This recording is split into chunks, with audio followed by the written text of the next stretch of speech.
Hello, my people. How na day? From Untouchable Mama. On a good evening, on a good morning, on a good afternoon. Hope you people are doing well. When I not verse, those who know the year Bini, why we when I not verse. Na Bini I want use. When I not verse. Pardon. Next time I go use broken, but this one may I use Bini. This message is to a message now, Esther Dokbayi matter with Sandra and Obi Agbogun.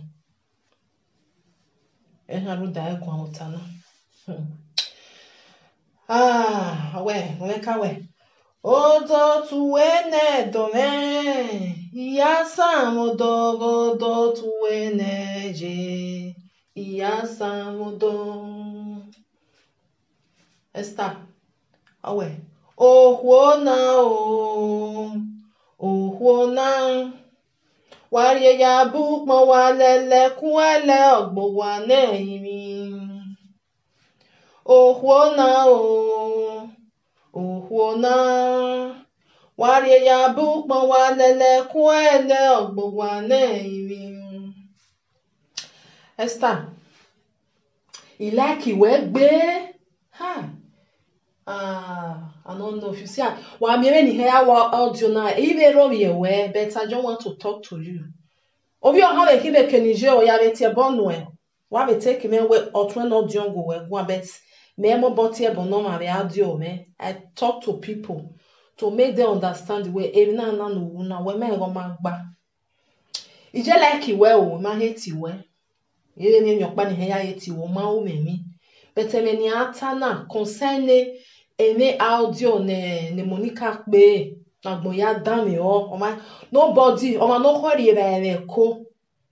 o ma no hori re ko almost so me reason almost so gun ajo we na gekene na wrong game na gekene na no ma na dejo almost to tamawe me he do la je ni do tamawe ni do gbobo nu we mi ya fe ni wa dami o ni wa gbobo nu ni mo award nu no ya we very unique be we ye wo ma understand my sister we want we suno elo because when me na mi okuo no that is all no way me na tia ori me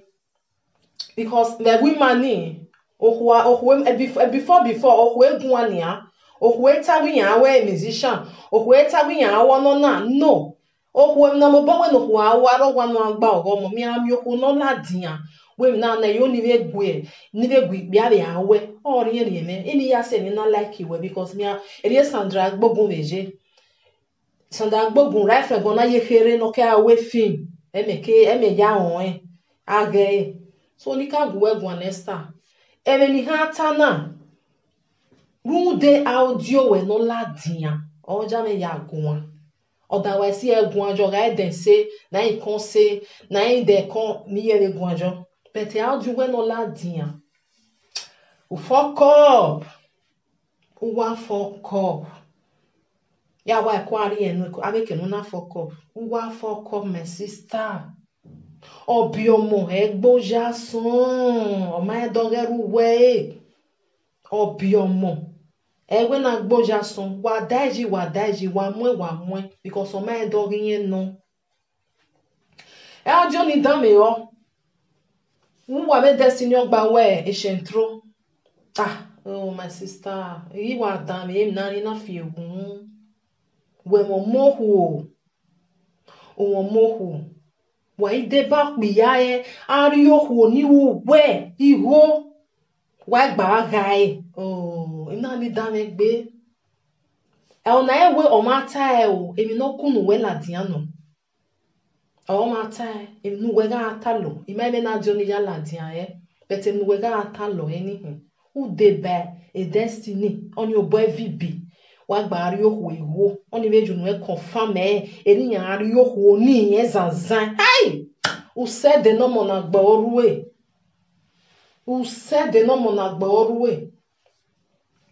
Esther emeni nu wetani asijo mo we to ta nu o then eni nu wetani do gba Enu we de destiny gba onu dog by total. O wo venu weje no ewe venu ho suffer e. Ah? O wo vi no waje venu weje wa wo pia wa gba kunwe wa gba push wa gba igo ho wa gba koko ari we when am ye wo pia we gbebere oni on puwe no we ha me we na no na emma egoko ya ba de gbe mu bogbo e because yen we wa bo no pe nu wa go meta ma we bo be fafa aye no kia izina ama me no kia izina na mi ya na san la dia na we ma te expect we audio no we ju no we ta all la di social media o we surprise we audio ni mo ya la dia wa ya think we mo ya la dia e yo sa bo ha zo veje mi yo ya sunu una de bedestini wana kwa kokoario huego emeni no kuno wela diani no ijomo nu wena enwe emi no biani u mama enwe correct ewe enana no we una we me go e ma go boy vibi ya gwali nwe na anwe na iri huego usena sebe mana umbege ni amgwa be na be na UK na jina ubege oni noro oni me eswen ya oni mae suenia mamia December January February ebani uwe na ewe yes uwe eni a deep freezer a jele dia so we na wa de back bi ana mo ewuwo wana koko ari wo Emmanuel anemi okpa no beta we wa via danyani we presenter mi yan we wa gbe bi agbogun wa akai wo bone ni an o si emenata unu na agwe si miene agwe ga si mie benu we tala dia unu we ni unu we na ho ona ewe ona atamame wo ajo nu wa wo na dam yo wa gbe wa akai wo bone eken we he na bi asimi unwe Sandra because eviga we Sandra wa mi wa no we wa mi ma no we wa iga simi unwe wa asimi unwe Sandra ikia na fin Sandra eme weje because ama we no ma no wonu na eja gunwa o si onu na wa gunwa o ze ti ata wonu me ya mu meje ne unu me emu meje ne unu me emu meje ne owu wa me no wa ya ifo ya jo no we ka o before iwa le dan mi oni na we wo na ahun eme unu we ni gbeje gbe mami wa ni lo gbobo na wa fi we e baba re wa ijere ba ni no pe nu wa umeta ma we ewe ma no wo bo no gele we ipapera ni yan wu o wa we sege yan be ri yan be pa when enu wa mo bo believe no there are many people very oni o ma bi ese o ti e baba no re ne mi o ga ruwa we o ti e baba no robo no pa emi no believe no igbovo wejo una wo believe ona ya don le gbe weje good for you dona Manuel ona wa Manuel good for you betoge na yari ya na do ya sio ma dige ya sio ma go ri eja me ja no ma go mani mana hiri go nwele egbe ki yo ho mani is very very bad emma eni no kunu wela diani agbon we ni oruyan ta to bone emi re sunu davi agbogun we Sandra pepper soup aya we ya le pepper soup wike do ta we ima opa ima eva okunu we la diane unu we ni ha wa ha ma unu me ya mu me fie me unu me mu me fie me ikenu jo we varie we no vi o han na bia be 1981 we 1981 bia we unu we na won ma dem ata no do re no igu we si oni eni meje ni wa no mo po meta ma we wo ha do ta ma me we o re no ti fi an ba e o ti ri eyin wo we ogbo na bia me meta ogu we beta ni na you know menu we wa khere se ni uwa e pa pera ije menu we wa khere se 30 something years uwa e pa pera iye korion pa pera no we gbe ije oga ebe no ga agwani we unwe ne mama paje o he paperan iwe he wi yen ne mama paje no he paperan e uwe 30 something je meta mama no we bogbe o ma na we bogbe e bo ni o we gbo mani o ma na we bogbe e bo ni o gbe because we believe it o ma na believe we ebo una ya don le gbe we because you believe we tu ya sin yin gbe we that is what you believe like they menje mene imo bo no pe me o sa lo bo ame e dia wa ibe je church e ka ta na we ma no ka dan me e je church wo wa me na wa ko je church me wa ni because mene go na ne pastor 55 no ni ha ari ne pastor every Sunday ni ya ari ya yu pa golo between the je ya ki ago ni ya ni go no hin o sa lo bo onu ma we ma ya atin so far ho ge ho we ge nwa davi wa we plenty vo davi wa we ozo no na to saloba na ihe na ehunye we ohunye we okwera akuri oju nwe mwe danu ede awa gbe wa umana vie se wa atule mu hia awa mi ma beri onu oru le hia o wa mi na ni yen me no me can't you pray for your own awon we ha tamani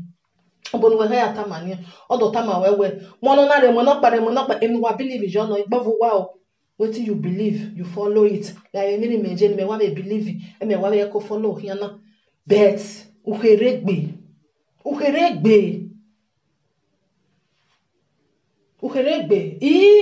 igbo egwu ajogo ni we wa re destiny uhari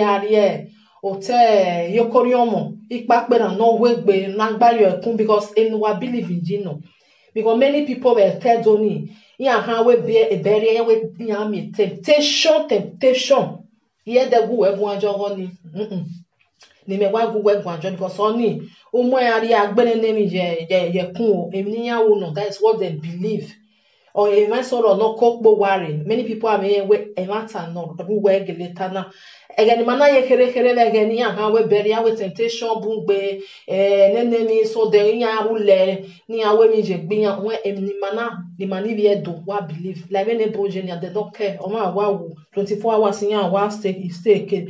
your money no wu ni e ko ya mo yo tofo da dore ya ri e da dore ri wa o wa fo Orimania area nya we na wow so I know well tell you ni even go egwu journey but organ we wa mudia wa be destiny wa na kokwa wa plan evil inu wa ya si o ma ko to inu wa ya mi o ma go ijo mo ohuo na wa ri eja bu pon wa lele kwele ogbo wa na imi anything no ma we de na more time uga koka oka ni uha we expect una gwinya inya ni wa we expect me o we e wa ko ya ro emi no ma we do we o time hole anything you do now okay ya he we yeke we awe ni ori eri we wo wa ri umi ori eri o kie aye ma yakun wana o we we ni ave film na wana be we o se me na mo bo watch e dramedu I watch egbe movie I wa reba ni wa ge mi ya no bele sunu wa imudia wa wo be egba we shen throw we no wo wa we bon wa ya mi na go ina ni surprise me oge Sandra no we do tajo ni my sister Ikiange kin Sandra you are in soup adobo mi we o me mi opa no we pataki uti enu ha mai de nu ha gbeji una gbe Sandra edenena iya mo wo enu abi ti ya mo ekun enu abi eni oge yan aga so wo bo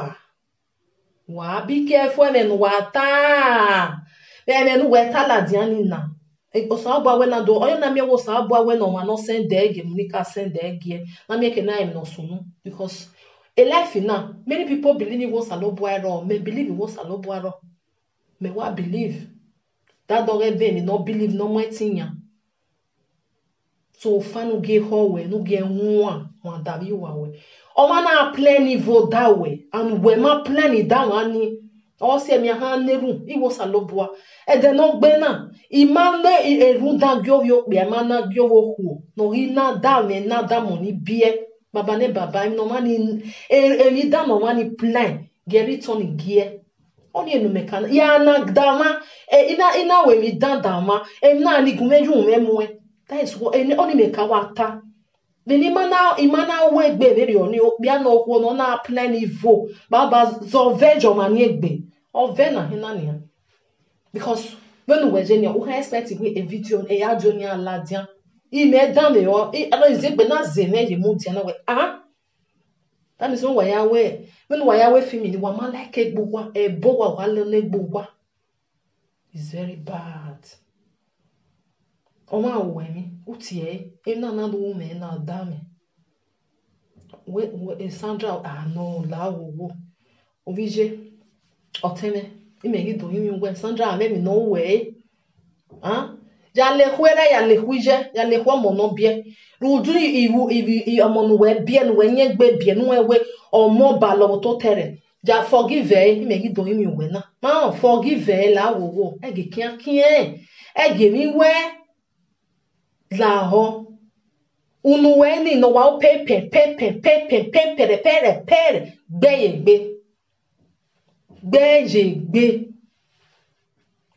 gbeye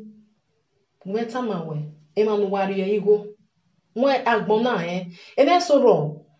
kwa iwe bone wana ya gunya gwani ya rigo nuwa beni ya mana mi go ni rie nuwa egbe ohinya wa rigo ni ekwari eluwa wa gogo bet edeno salobo atawe ukpo huwa ovuna oni eto ovun ohie kwa agbon ve mi odo gba wa na the by destiny awe shentro aka ka tawe boy ni shentro memenwe na kpa no na eva ko ya ro destiny emi we ko because nya we emi ati e na ge ohwo na nesta na ti en lo ebonu we ka be lo no ma na ni ama na be lo nu we ye he lo eni na we na do de kun no so we all why value him because I don't even care when why boy ya le gbo wa hian be talking na be innocent people no waru we ni eni ma obiomo egboja son Esther obiomo egboja son emi ni gbe abalo we se control emi no ladian wonu we control emi no ladian wonu we na ri epa wa we we e movie emi no ma tai no wa ye ho keka ori ipa eni ga isunu awuwe no tai no control your ways no we ga like one chance control your ways it ties my brothers and sisters eternally be eternally who one ties because na iwa ge na we know okay damn because omani like no he like iya ya se ni ma like iro because iya ya me dey happy ya mu inwe stajo iwa agogo iwe wo ni wa me voice ri he beta do mi wo do ala do la no na argumenta ma wo gbobo ni kirevo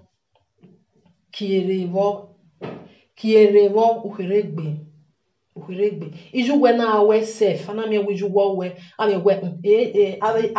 ave joma nihi uwe 30 something years that means we ki aru we yetune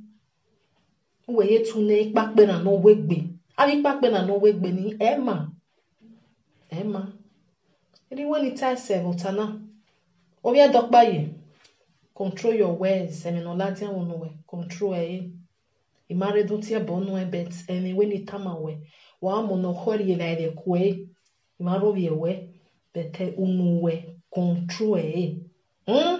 control na emu iwo banu eka u control emi no ta anokpo bunu leleni kirivo omoho for that matter lelukpo bu my brothers and sisters when it ties from Otoshevo mama